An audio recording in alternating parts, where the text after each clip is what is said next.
So what's next on the list? Right, we're going to be looking at now DBFS, as it's known. Or decibel relative to full scale. Indeed. That's right, Luke. Right, now let me just stop this. This is getting quite annoying, actually. The noise of the guitar there. I'll just drop this. It's all right. Wow. Okay. Okay. So. Which basically, So DBFS. decibel relative to full scale is when we make sure that there is no clipping or distortion in the audio mix and in the event. Yeah. What it is it's a measurement, isn't it? Essentially, it's a scale. If you, I don't know, I would say scale.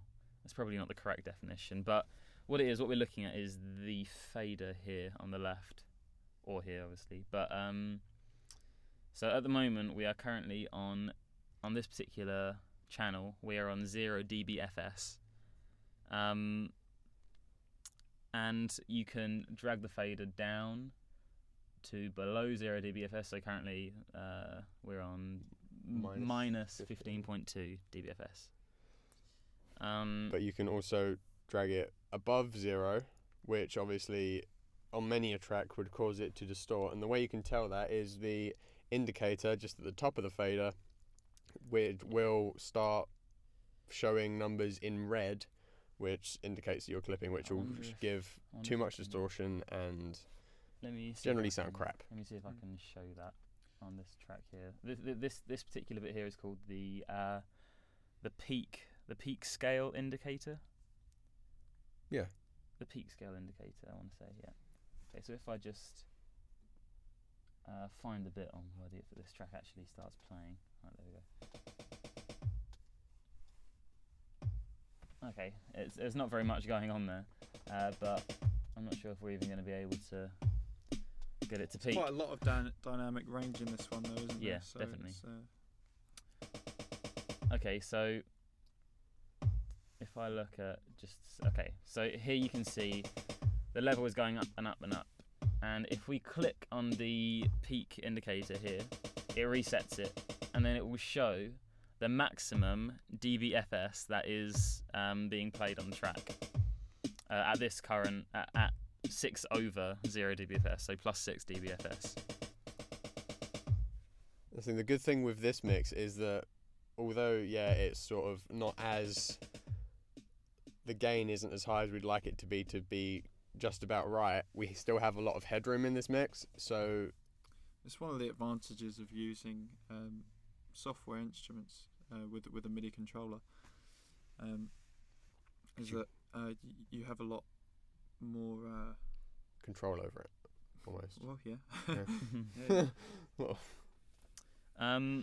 Right, now they say that you should maintain the recommended dBFS level of track, the maximum peak level if you want, should be between 6 under, I believe, so minus 6 dBFS, and was it I want to say minus 13 or minus 15? It was around there. 14. Yeah. Was it 14? Yeah, I So think anything below that, you're wasting it. Yeah, the signals are too quiet. It will be too quiet in your mix, unless obviously everything is on 14. But then the overall mix won't be loud enough. But yeah, the reason that they say that you should keep it between minus 6 dBFS and minus 14 dBFS is so that you have a sufficient amount of headroom, which will be it'll make it easier to edit it if you so needed to utilize that space. Yeah, you want to maintain a good amount of headroom. So obviously, if you're on 6 over because your signal is too quiet and you can't hear it in your mix, then it's clearly you haven't got any headroom at all. You can't go up at all, so you can't edit your mix very well afterwards. Obviously, your signal's too quiet and you need to re-record it because you can't there's nothing you can do with it here otherwise. The only way you can make it louder, which I wouldn't recommend again, because you don't have any editing space at all. There's no leeway. No, but you can go on your equalizer and just bring the master gain up, which basically moves the level of everything, all of the frequencies, up to a maximum.